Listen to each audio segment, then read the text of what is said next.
नमस्कार साथियों, जय महाकाल, जय माँ अहिल्या देवी, जय गडरिया समाज। साथियों, छत्तीसगढ़ गडरिया समाज के युवा साथियों से आज अपनों से अपनी बात अंतर्गत आग्रह करने के लिए, निवेदन करने के लिए उपस्थित हुआ हूँ। हमारे समाज के युवा साथियों, निकट भविष्य में बजट सत्र प्रारंभ होने वाला है, विधानसभा सत्र प्रारंभ होने वाला है। आप सभी से मैं गुजारिश करूंगा, आपका ध्यान आकर्षित करूंगा कि आप अपने ग्राम में लोक माता अहिल्या देवी होलकर सामुदायिक भवन के लिए मांग पत्र अपने क्षेत्रीय विधायक को, अपने समाज के वरिष्ठ नागरिकों के, महिलाओं के, पदाधिकारियों के सहयोग से संपन्न करें, प्रस्तुत करें। अपने अपने ग्रामीण क्षेत्रों में भवन निर्माण हो, ऐसा प्रयास करें।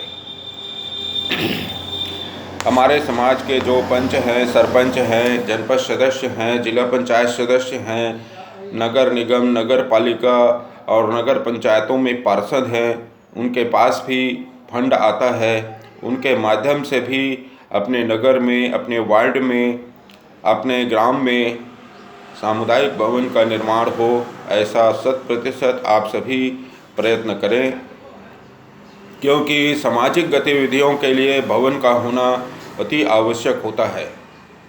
साथियों, इसी तरह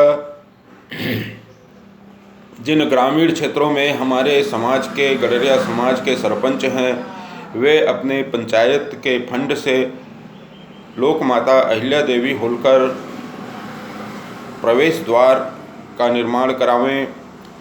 तालाबों में लोक माता अहिल्या देवी होलकर पौधारोपण करावें, सुरक्षा के लिए उनका व्यवस्था करें।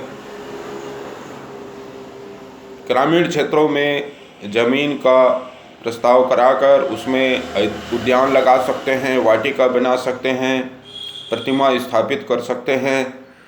यह सभी कार्य जो है युवा साथियों को मैं निवेदन पूर्वक आग्रह करूंगा कि प्रयत्न करें। समाज के विकास के लिए सभी हमारे गडरिया समाज के युवा साथी आगे आएँ। युवाओं के बल पर ही परिवर्तन होता है। परिवर्तन जब भी होता है तो युवा साथियों के बल पर होता है, युवा साथियों के श्रम पर होता है। वरिष्ठ जन तो मार्गदर्शन देते हैं, माताओं बहनों का आशीर्वाद रहता है, लेकिन क्रियाशीलता तो युवा साथियों की ही होती है, भूमिका युवा साथियों की ही महत्वपूर्ण होती है। इसलिए समाज में आप ऐसे काम करें कि युवाओं का योगदान अविस्मरणीय रहे। जहाँ युवा साथी संगठित हो जाते हैं, वहाँ बड़ा से बड़ा काम अपने आप हो जाता है। हमारे प्रत्येक ग्रामों में युवा साथी हैं, वे संगठित हों, आपस में आगे आएँ, पढ़े लिखे आज युवा हैं, मोबाइल के माध्यम से संपर्क करें और अपने ग्राम को मजबूत बनाएं। प्रत्येक ग्राम में युवाओं का एक सशक्त यूनिट होना चाहिए और उसके माध्यम से हमारे समाज का विकास हो। एक दूसरे को देखकर, एक दूसरे से सीखकर हम सब आगे बढ़ सकते हैं, ऐसा मेरा अपना मानना है। और मुझे पूर्ण विश्वास है युवा साथियों के ऊपर, समाज के, कि वे आगे निश्चित ही प्रगतिशील कदम उठाएंगे। विवेकानंद युवा थे, उन्होंने कम उम्र में ही संपूर्ण विश्व को भारतीय संस्कृति का ज्ञान, भारतीय संस्कृति का विज्ञान प्रस्तुत किया और विश्व के विद्वानों ने उसे न केवल स्वीकार किया बल्कि उसका अनुसरण किया, अनुगमन किया।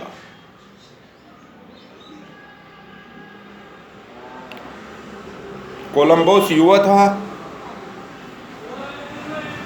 जर्मनी से चला था, भारत की खोज में जहाज भटक गया, उसने हार नहीं मानी, अमेरिका का खोज कर लिया। वास्को डी गामा युवा ही था, छोटी सी नाव में समुद्र की ऊंची ऊंची भयानक लहरों को पार करते हुए कोलकाता पहुंच गया। व्यापार करने के लिए। तथागत सिद्धार्थ जो बाद में भगवान बुद्ध बने, युवा थे जिन्होंने राजपाट छोड़ करके और अध्यात्म की खोज में निकल गए, कायाकल्प कर दिया। युवाओं में बड़ी शक्ति होती है।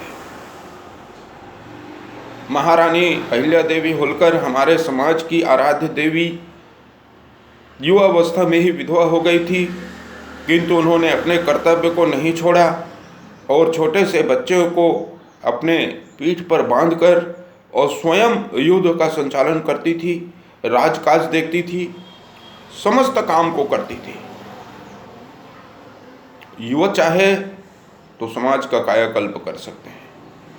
और कब तक परंपराओं के पीछे पीछे भटकते रहेंगे? परंपराओं का ध्यान रखें, किंतु साथ ही साथ विज्ञान का, विकास का, ज्ञान का भी हमको समावेश करके हुए चलना है। वर्तमान समय राजनीतिक हक और अधिकार का भी है। यदि आप राजनीति के क्षेत्र में हैं, किसी बड़े पद में हैं, तो वहाँ भी अपने समाज के विकास के लिए, अपने समाज के हित के लिए राजनेताओं से चर्चा कीजिए, उसका लाभ उठाइए। आप जहाँ कहीं भी हैं वहीं से समाज के विकास के लिए सोचते रहिए।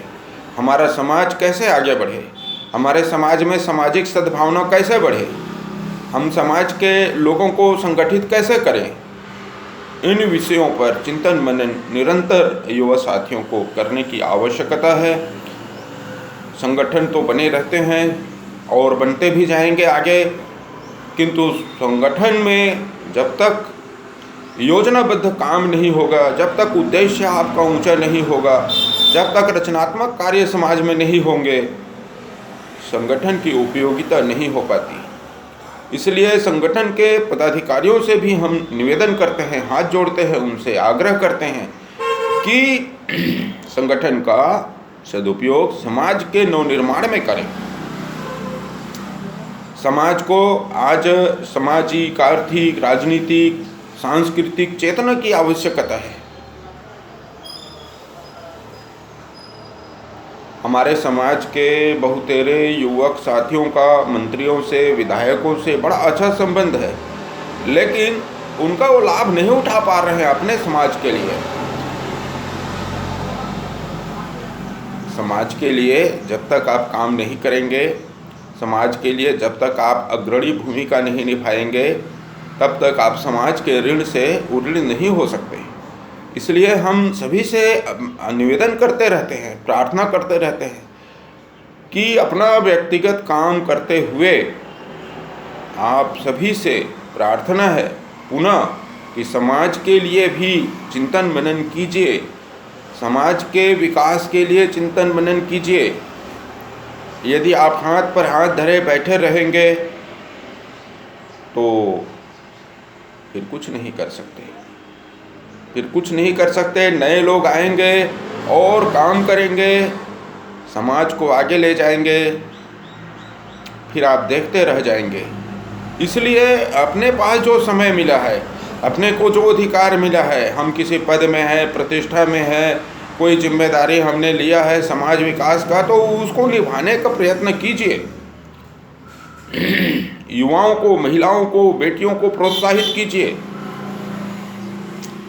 इसी में हम सब का भलाई है, समाज का भलाई है।